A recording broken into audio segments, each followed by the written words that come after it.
అలా పలా చోట్ల చాలా అన్యాయం జరిగిపోతున్నారు తెలుగుదేశం వాళ్ళు తీసేసారు. మీరు గట్టిగా పోరాడాలి. అంటే మీరేం చేస్తారు అంటే అయ్యో మేము ఊర్లోకి వచ్చి మమ్మల్ని పోలీసులు పట్టుకొని పోతారు, మేము రాము, మీరే బాగా పోరాడాలని అని చెప్తాం. ఇప్పుడు వైసీపీ వాళ్ళు అధికారంలో ఉండేటప్పుడు తెలుగుదేశం వాళ్ళు ఫోన్ చేసేవాళ్ళు, అనా పెద్ద అన్యాయం జరిగిపోతా ఉంది, మీరు చాలా గట్టిగా ఎదుర్కోవాలి. అవునయ్యా మీరేం చేస్తున్నారు, మీరు కూడా రాజకీయ పార్టీనే కదా అంటే లేదు వైసీపీ వాళ్ళు దానికి మేవాడు దాటుకుంటాం, మేము ఊర్లో లేము, బెంగళూరులో ఉన్నాము, కాబట్టి మీరే పోరాడు. ఆ రోజైనా పోరాడేది మేమే, ఈ రోజైనా పోరాడేది మేమే.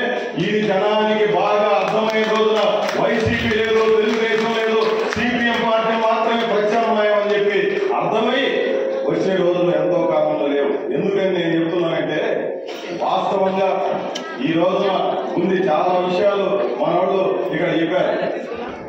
బీజేపీ వాళ్ళు సనాతన ధర్మం అని చెప్పి, పవన్ కళ్యాణ్ సనాతన ధర్మం అని చెప్పి గట్టిగా మాట్లాడుతూ ఉన్నారే. 7,000 మంది హిందువులైనటువంటి కార్మికులు టీటీడీ పరిపాలనా భవనం దగ్గర రేయి లేదు, పగలు లేదు, వాన లేదు, ఎండ లేదు, రేయి మగుడు ఆ టీటీడీ పరిపాలనా భవనం ఎదురుగా పోరాడుతూ ఉంటే బీజేపీ వాడికి ఈ హిందువులందరూ కనపడలేదా? ఈ సనాతన ధర్మం గురించి గొప్ప గొప్ప మాటలు మాట్లాడే పవన్ కళ్యాణ్ కానీ జనసేన వాళ్ళు కానీ వాళ్ళంతా హిందువులు. ఆ రోజున ఈ పేద హిందువులకు జరుగుతున్నటువంటి అన్యాయానికి ఈ సనాతన ధర్మం గురించి గొప్పగా చెప్పే పవన్ కళ్యాణ్ గారికి ఎందుకు కనపడలేదో మనకు అర్థం కాదు.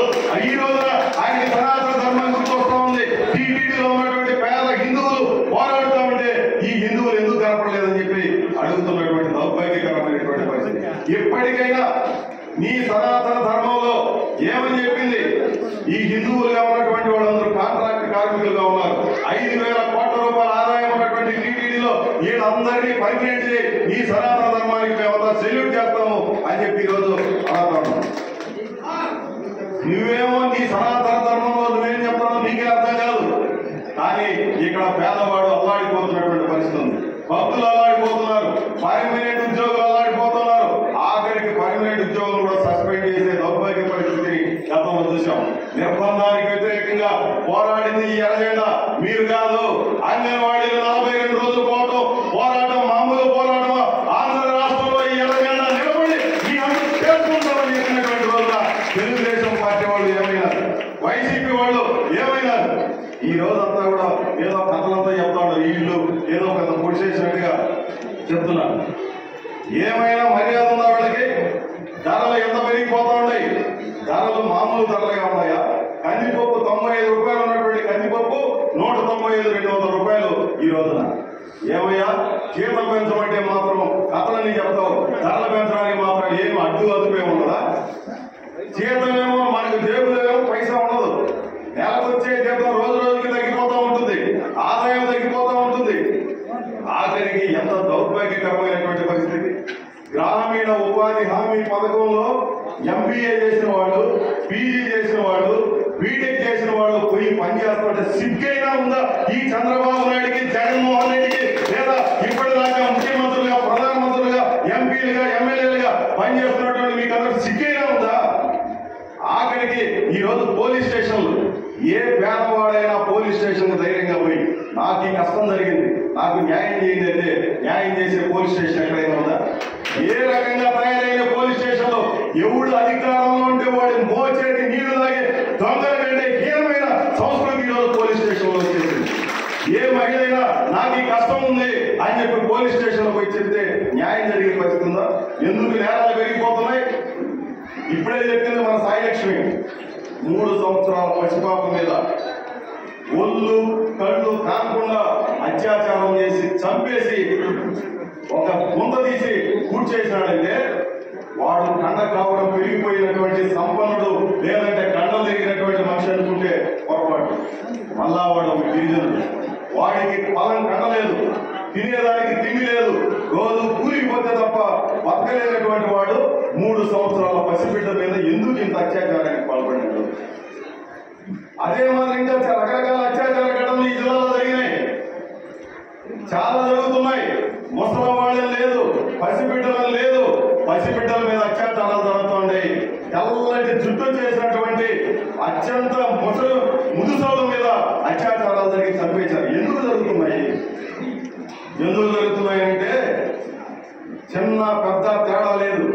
ఒక్కడి దగ్గర మొబైల్ ఫోన్ ఉంటే చాలు, ఒక్కసారి ఒక కిక్ కొడితే నీకు లక్షల వెబ్సైట్లో ఎక్కడ చూసినా అశ్లీలస్తున్నారు, ఎక్కడ చూసినా అశ్లీల బొమ్మలే.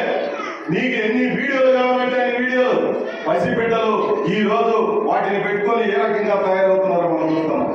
వీళ్ళు మనకు నీతి నేర్పించాల్సినటువంటి వాళ్ళు, విలువలు నేర్పించాల్సినటువంటి వాళ్ళు, వెధవలందరూ కూడా మనకు ఎమ్మెల్యేలు ఎంపీలు అయిపోయి అసెంబ్లీలో కూర్చొని బూతు బొమ్మలు చూస్తా, బూతు వీడియోలు చూస్తా వీళ్ళు సమాజానికి ఏం చెప్తారు? ఈ రకమైనటువంటి వాటి మీద నియంత్రణ చేయాల్సిన బాధ్యత ప్రధానమంత్రికి లేదా, ముఖ్యమంత్రికి లేదా? కాశ్మీర్లో ఇంటర్నెట్ ఆపేస్తారు, అక్కడేదో జరిగిపోతున్నట్టుగా. ఇంకో చోటు ఏదో చెప్తారు, లేదంటే ఇంకొక ఏదో చెప్తారు. ఇక్కడ నేను అడిగేది కేంద్ర ప్రభుత్వాలు, రాష్ట్ర ప్రభుత్వాన్ని భూత చిత్రాలను నిషేధించలేరా? అశ్లీల చిత్రాలను నిషేధించలేరా? పసిబిడ్డలు వాళ్ళకి ఏమీ తెలియదు. హై స్కూల్ పిల్లలు కూడా ఈ రోజు అత్యాచారాలు గుడిపెట్టే ప్రమాదకరమైనటువంటి పరిస్థితి వచ్చిందంటే ఎందుకు వచ్చింది? మీకేం బాధ్యత లేదా? ఈ రోజు ఎవరైనా ఫోన్ ఇంట్లో ధైర్యంగా ఇచ్చి పిల్లకాయలకి ఇచ్చి వెళ్లే పరిస్థితి ఉందా?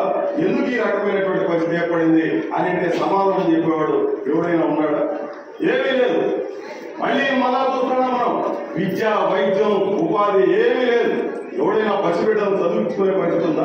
ఒక కాంట్రాక్ట్ కార్మికుడు ధైర్యంగా తన బిడ్డ రేపు గ్యారంటీగా కలెక్టర్ అవుతాడో, ఇంజనీర్ అవుతాడో, ఇంకొకటి అవుతాడో అని చెప్పగలమా?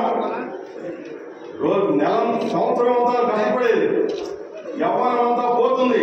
పసిబిడ్డల కోసం, వాళ్ళ భవిష్యత్తు కోసం నీ యవ్వనాన్ని చంపేసి వాళ్ళని ఏదో ఒక రకంగా చదివించి ఉన్నత స్థానానికి తీసుకొని వస్తే అన్ని రకాల అప్పులు చేసి, అన్ని రకాల బాధలు పడి వాళ్ళని ఉన్నత స్థానానికి తీసుకొని వచ్చిన తర్వాత వాడికి ఉద్యోగం రాకుండా ఆటో డ్రైవర్ గానో, స్విగ్గీ అమ్ముకునేవాడు గానో, లేదంటే జొమాటో డెలివరీ బాయ్ గానో, లేదంటే బిల్డింగ్ వర్కర్ గానో, ఆటో కార్మికుడు గానో తయారైతే ఏమిటయ్యా ఈ సమాజం వారికి ఇస్తున్నటువంటిది? ఏమిస్తోంది? ఈ పార్లమెంటుల్లో, అసెంబ్లీల్లో, చట్టసభల్లో మీరేం చర్చిస్తున్నారు? బూతులు నేర్పించడం తప్ప సమాజంలో విలువలు నేర్పిస్తామని ప్రమాణం చేసినటువంటి వాళ్ళు, రాజ్యాంగం మీద ప్రమాణం చేసినటువంటి మీరు ఈ రోజు మొత్తం సర్వనాశనం చేస్తున్నటువంటి దౌర్భాగ్యకరమైన పరిస్థితులు నెలకొని ఉన్నాయి. ఈ చట్టసభలన్నీ కూడా అంతకుముందు చెప్పేవాళ్ళు ఇవి చట్టసభలు కాదు, ఇవి పనికిరాని పశువులు పట్టాలుగా తయారని చెప్పి అంతకుముందు పట్టున్నారే, దానికి వాస్తవం కదా? ఈ రోజున రోజు ఒక డ్రామా, లోన్లు పాలసీ అంట, ఇండస్ట్రియల్ పాలసీ అంట. నిన్న బియ్యం మీద గత గొడవ ఆయన పవన్ కళ్యాణ్ పోయి కాకినాడలో పోయి ఏదో హడావుడి చేసి వచ్చాడు. ఏమయ్యా బియ్యాన్ని ఏమన్నా సామాన్యుడు చెల్లెల పార్సీలు తీసుకొని నిలబడుకొని పోయి సరిహద్దుల్లో అమ్ముతా ఉంటాడా? సరిహద్దుల్లో అమ్మేది సామాన్యుడు కాదు, మళ్ళా కాంట్రాక్టర్లు, ఎమ్మెల్యేలు, ఎంపీలు, మంత్రులు అమ్ముకుంటున్నారు తప్ప సామాన్యుడు కాదు. మళ్ళీ ఈ ఉచిత బియ్యం పథకాన్ని రద్దు చేయడం కోసం ఒక కుట్రపూరితమైనటువంటి డ్రామా నడుస్తుంది.